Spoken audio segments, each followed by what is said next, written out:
ಕರುಣಿಸಿ ಕಾಯೇ ನನ್ನಮ್ಮ ದೇವಿ, ಕರುಣಿಸಿ ಕಾಯೇ ನನ್ನಮ್ಮ ತಾಯಿಯೇ ಶ್ರೀಲಕ್ಷ್ಮೀ ದೇವಿ ನಾನಂಬಿ ಬಂದೆ ಓ ದೇವನಿ ನಾನಂಬಿ ನಿಂತೆ ಕರುಣಿಸಿ ಕಾಯೇ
ತಾಯಿ ನಿನ್ನನ್ನು ಎಷ್ಟು ಹಾಡಿ ಹೊಗಳಿ ಕೊಂಡಾಡಿದ್ರು ಕಡಿಮೆನೆ ತಾಯಿ ಕಡಿಮೆನೆ ಅಮ್ಮ.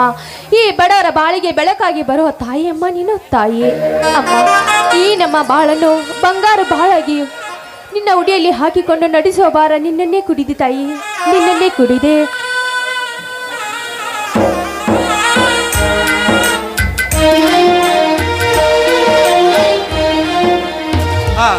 ರೇವತಿ ಒಬ್ಬಲ್ಲಿ ನಿಂತು ಏನು ವಿಚಾರ ಮಾಡ್ತಿರುವಲ್ಲ, ಏನದು? ಬನ್ನಿ ಸ್ವಾಮಿ, ಈಗ ಬಂದ್ರ ಮೊದಲ ಆ ತಾಯಿಗೆ ನಮಸ್ಕರಿಸಿ ಪ್ರಸಾದ ತೆಗೆದುಕೊ ಬನ್ನಿ ಸ್ವಾಮಿ.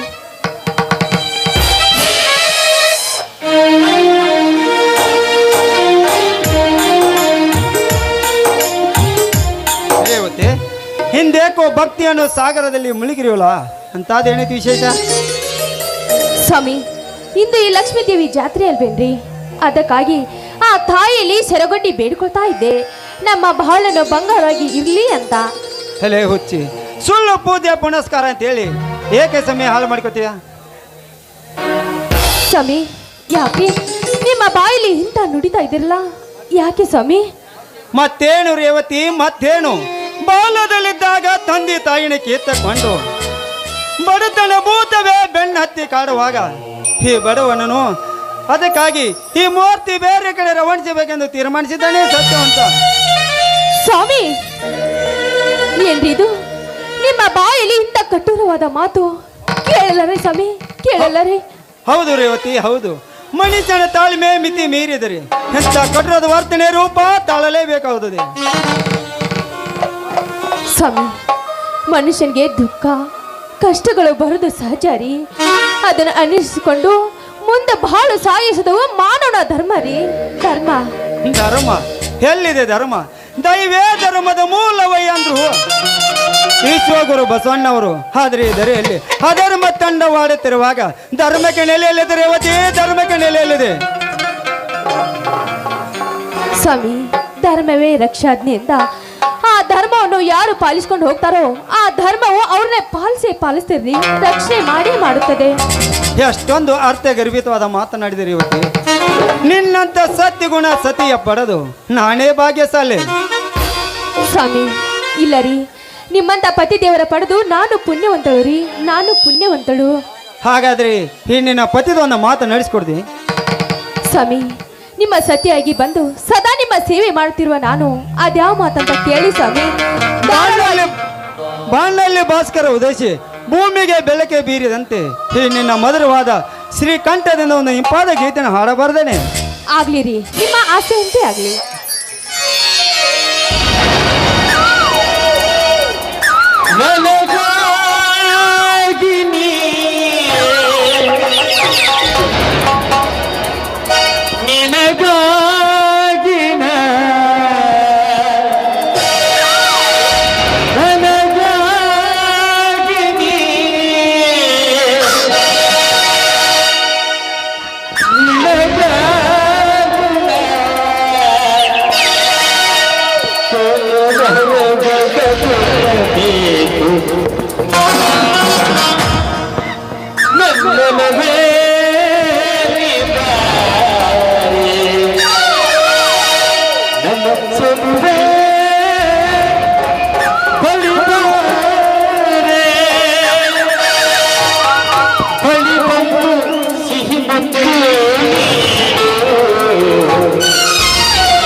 Para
ಹೇಳು ರಾಜ.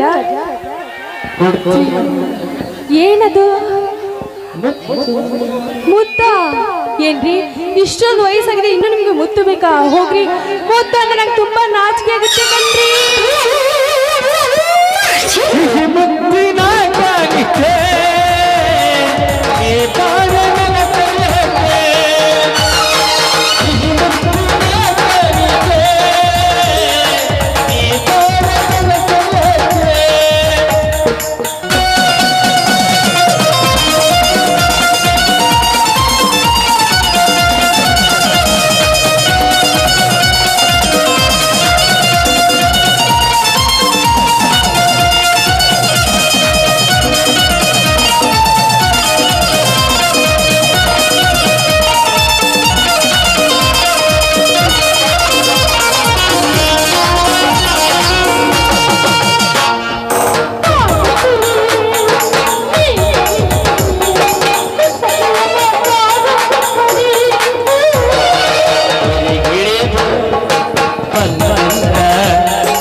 ಅತ್ತಿಗೆ ಮೈದನ ಈಗ ಬಂದೇನಪ್ಪ? ಹೌದಮ್ಮ ಅತ್ತಿಗೆ, ಈಗ ತಾನೇ ಬಂದಿರುವೆ. ಇದೇನು ಮದನ ದಿಢೀರ್ನೆ ನಿನ್ನ ಆಗಮನ? ಹೌದು ಅತ್ತಿಗೆಮ್ಮ, ದಿಲ್ಲಿಯ ಜೀವನ ಬೇಸರವಾಗಿ ಈ ಹಳ್ಳಿಗೆ ಬಂದಿರುವೆ. ಹಾಗಲ್ಲಪ್ಪ, ದಿಲ್ಲಿಯಲ್ಲಿ ದೊಡ್ಡ ಉದ್ಯೋಗ ಹೊಂದಿದವು ನೀನು. ಈ ನಿನ್ನ ವೇಷಭೂಷೆ ನೋಡಿ ನನಗೆ ಆಶ್ಚರ್ಯವಾಯ್ತಪ್ಪ, ಆಶ್ಚರ್ಯವಾಯ್ತು. ಅಣ್ಣ, ಎಷ್ಟೋ ಜನ ಉನ್ನತ ಹುದ್ದೆಯಲ್ಲಿದ್ದರು ಕೂಡ ಅವರೆಲ್ಲರೂ ರೈತನ ಮಕ್ಕಳು, ನಾ ರೈತನ ಮಕ್ಕಳು. ಈ ನಿನ್ನ ತಮ್ಮ ಯಾವುದೇ ಕೆಲಸ ಮಾಡಿದರು, ನಾನೊಬ್ಬ ರೈತನ ತಮ್ಮ, ನಾ ರೈತನ ತಮ್ಮ. ಹಾಗಲ್ಲಪ್ಪ, ಹಾಗಲ್ಲಪ್ಪ. ಮೈದನ ಏನು ಹೇಳ್ತಾ ಇದೀಯಪ್ಪ ನೀನು? ನೋಡು, ನೀನು ಹೇಳ್ತಿರೋದು ಏನು? ಇದು ಹೇಳಿ ಕೇಳಿ ಮೊದಲೇ ಹಳ್ಳಿ, ಈ ಹಳ್ಳಿಯಲ್ಲಿ ಇರ್ತೀನಿ ಅಂತ ಹೇಳ್ತಾ ಇದ್ದೀರಪ್ಪ ನೀನು.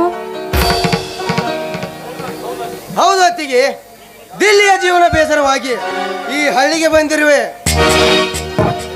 ಅಂದ್ರೆ ನಿನ್ನ ಮಾತಿನ ಅರ್ಥ? ಅಣ್ಣ, ಸೀತಾ ಮಾತಿಗೆ ಅಂತ ಅತ್ತಿಗೆ, ಶ್ರೀರಾಮಚಂದ್ರನಂತ ಅಣ್ಣ.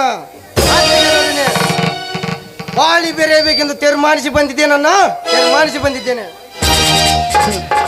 ನೋಡು ಸೋದರ, ಈ ಗ್ರಾಮದ ಶ್ರೀಮಂತರು ಆಗ್ರಹದಿಂದ ವರ್ತಿಸುವಾಗ ನಮ್ಮಂತ ಕಡು ಬಡವರು ಬದುಕುವುದು ಬಹಳ ಕಷ್ಟ ಐತಪ್ಪ, ಬಹಳ ಕಷ್ಟ ಇದೆ. ಅಣ್ಣ, ಕಷ್ಟದ ಕಡಲು ಕಡಿಯಲು ಹೊಂಡ ಕೊಡ ಇಳಿಯಬೇಕೆಂದು ನಿರ್ಧಾರ ಮಾಡಿದ್ದೇನೆ. ಈ ಗಂಡದೆಯ ಗಂಡು ವೀರೇಂದ್ರ ಅಣ್ಣ, ವೀರೇಂದ್ರ. ನೋಡು ವೀರ, ಈ ಯುದ್ಧ ಭೂಮಿಯಲ್ಲಿ ಓಡುವಾಗ ಸೂರ್ಯನ ಕಿರಣ ನಿನ್ನ ಕಣ್ಣಿಗೆ ತಾಕಿದಂತೆ ಈ ನಿನ್ನ ಹೋರಾಟಕ ಈ ಸಂಸಾರ ಅಡ್ಡಿ ಆಗುತ್ತಪ್ಪ, ಅಡ್ಡಿ ಆಗುತ್ತದೆ. ಅಣ್ಣ, ಈ ನಿನ್ನ ತಮ್ಮನನ್ನು ಹೇಳಿ ಎಂದು ತಿಳಿದಿರುವಿರ? ಎಲ್ಲ ಅಣ್ಣ ಇಲ್ಲ. ನೋಡು ಪಂಚಪಾಂಡವರ ಸಾರಥ್ಯದ ಕೃಷ್ಣನ ಚಕ್ರವಾಗಿ, ಇಡೀ ಬ್ರಹ್ಮಾಂಡಕ್ಕೆ ಹೊಡೆಯುವ ಪರಶಿವನ ತ್ರಿಶೂಲವಾಗಿ, ಆ ಲಂಕೆಗೆ ಬೆಂಕಿಟ್ಟ ಆಂಜನೇಯನ ಗದೆಯಾಗಿ, ಈ ತ್ರಿಮೂರ್ತಿಗಳ ತ್ರಿಶಕ್ತಿಯನ್ನು ಹೊತ್ತು ದುಷ್ಟ ಶ್ರೀಮಂತರ ಅಟ್ಟಹಾಸವನ್ನು ಮೆಟ್ಟಿಸೊಟ್ಟು ಬಂಡರಿಗಂಧದ ಬಹದ್ದೂರ್ ಬಂಟನಾಗುವೆ ಏ ಸೃಷ್ಟಿಯಲ್ಲಿ. ನೋಡು ಸೋದರ, ಕೋಪದಲ್ಲಿ ಕೊಯ್ದ ಮೂಗು ಶಾಂತವಾದ ಮೇಲೆ ಮರಳಿ ಬರುವುದೇನಪ್ಪ ಮಾತನಾಯ್ತು. ನಿನಗೂ ಕೂಡ ಏನಾರು ಹೆಚ್ಚ ಕಡಿಮೆ ಆದಂತೇಳಿ ನನ್ನಲ್ಲಿ ಭಯ ಕಾಡ್ತಪ್ಪ, ನಮ್ಮಲ್ಲಿ ಭಯ ಕಾಡ್ತದೆ. ಅಣ್ಣ, ಪುಂಡವಲಿ ಅಂತ ನಿನ್ನ ತಮ್ಮನಿರುವಾಗ ನೀನೇನು ಭಯ ಪಡೆದರು, ನಾನೇನೇನು ಭಯ ಪಡೆದರು? ಯಾವನಾದರೂ ಈ ಕಲಿಯುಗದಲ್ಲಿ ಕಾಲ್ ಕೆದರಿ ಕಲನಕ್ಕೆ ಬಂದರೆ ಕೆರಳಿದ ಕಾಳಿಂಗ ಸರ್ಪವಾಗಿ ಬಿಡೋನು ಈ ನಿನ್ನ ತಮ್ಮ ವೀರೇಂದ್ರ.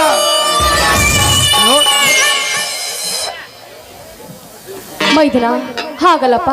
ಮೊದಲೇ ಈ ಕಾಲ ಸರಿ ಇಲ್ಲ, ಈ ಸಮಾಜದ ಹೆಣ್ಣು ಮಕ್ಕಳ ದೃಷ್ಟಿನೂ ಸರಿ ಇಲ್ಲ ಮೈದುನ. ಅಂತರದಲ್ಲಿ ಈ ಸಮಾಜದಲ್ಲಿ ಯಾವ ಹೆಣ್ಣಿನ ಕೂಡ ಒಂದು ಬೆರಳ ಮಾಡಿ ತೋರಿದ ಹಾಗೆ ಪಾರಾಗಿ ಬರಬೇಕು ಮೈದುನ ನೀನು. ಅತ್ತಿಗೆ ಎಂತ ಹೊತ್ತು ಬಂದರೂ ಸರಿ, ವಿಕೃತ ಸ್ತ್ರೀಯರ ಚಿತ್ತನ ನೆತ್ತ ಬಿತ್ತಂದರೆ ಆ ತರನ್ನು ಈ ಭೂಮಿ ತಾಯಿಂದ ತಗ್ಗಿಸಿ ನಡೆಯಬೇಕು. ಹಾಗೆ ಪಾಠ ಕಲಿಸುತ್ತಾನೆ ಏ ನಿನ್ನ ಮೈದನ ವೀರ. ನೋಡು ಸೋದರ, ನಮ್ಮ ದೈವದಲ್ಲಿ ಇರೋದನು ಯಾರಿಂದ ತಪ್ಪಿಸಲು ಸಾಧ್ಯವಿಲ್ಲಪ್ಪ, ಸಾಧ್ಯವಿಲ್ಲ. ಹೌದಣ್ಣ, ನಮ್ಮ ದೈವದಲ್ಲಿ ಇರುವುದನ್ನು ಯಾರಿಂದಲೂ ತಪ್ಪಿಸಲು ಸಾಧ್ಯವಿಲ್ಲ, ಸಾಧ್ಯವಿಲ್ಲ. ಹೋಗಲಿ ಬಿಡಪ್ಪ. ಹಾ ಅಣ್ಣ, ಉದಯಲ್ಲಿ ಕಾಣ್ತಾ ಇಲ್ಲ? ಇಲ್ಲಪ್ಪ, ಇಲ್ಲ. ಬೇಸಾಯ ಪರೀಕ್ಷೆ ಬರಲಿಕ್ಕೂ ಬೆಂಗಳೂರಿಗೆ ಹೋಗಿದ್ದಾನೆ. ಹಾ, ಆತನೇ, ಅವನೇ ಬಂದ ನೋಡಲ್ಲ.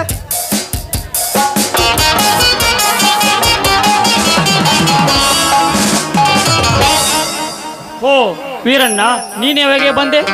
ಬಾರಪ್ಪ ಉದಯ್, ನಾನು ಬಂದು ತುಂಬಾ ಹೊತ್ತಾಯಿತು.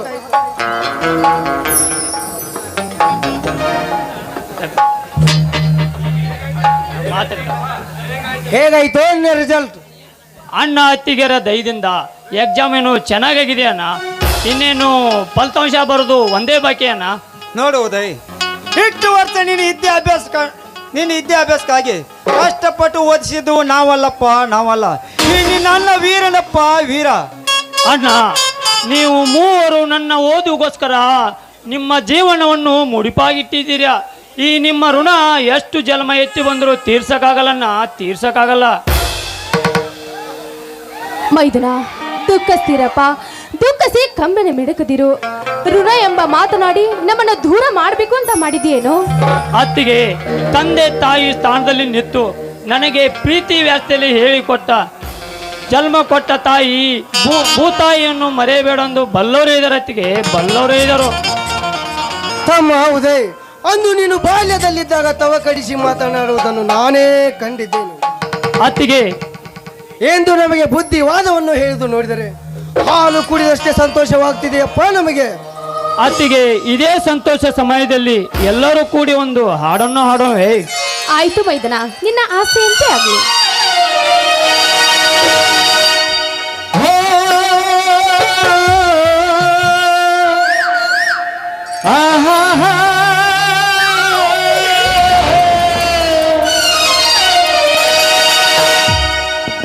ನಮ್ಮ ತವರ್ನ ಸಿರಿ,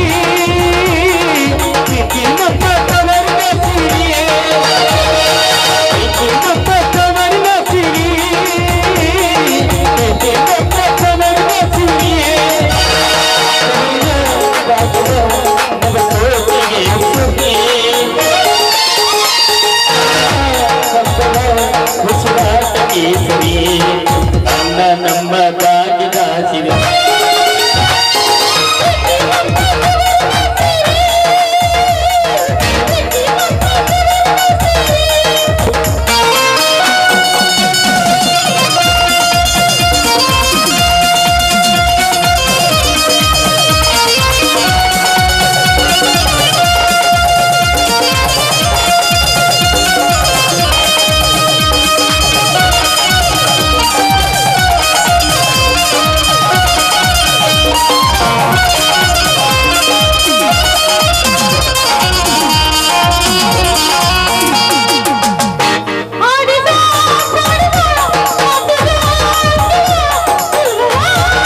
ಮಾತರೆ ತಾಯಿಯಾಗಿರಿ ಅಂತಿಗೆ ನಮ್ಮ ಬಾಗಿ ಮಾಚಿವೆ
ಹಾ ರೇವತಿ ತಮ್ಮಂದ್ರು ಪ್ರವಾಸ ಮಾಡಿ ಸುಸ್ತಾಗಿ ಬಂದಿರೋ ಕಾಣ್ತದೆ.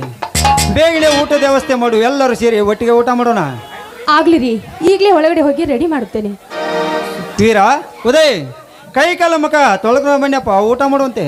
ಆಯ್ತಣ್ಣ. ಅಣ್ಣ ನಮ್ಮೊಂದಿಗೆ ನೀನು ಊಟ ಮಾಡಬಾರಣ್ಣ. ಆಗಲ್ಲ ನಡಿಯಪ್ಪ.